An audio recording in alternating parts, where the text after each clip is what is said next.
এই দুই ভাই একে অপরকে এতটাই ভালোবাসতো যে দুজন একসাথেই থাকতো, কোথাও বেড়াতে গেলে একসাথেই যেত। তবে বড় ভাই ভালোভাবে পড়াশোনা করলেও ছোট ভাই একেবারেই পড়তে চাইতো না, সব সময় খেলাধুলা করেই বেড়াতো। তাই বাবা তার বড় ছেলেকেই বেশি ভালোবাসতো, কোথাও বেড়াতে গেলেও বড় ছেলেকেই নিয়ে যেত।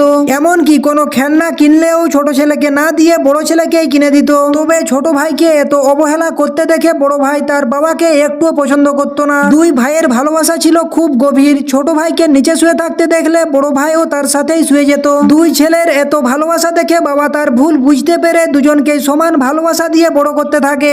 এই দেখে সবাই লাইক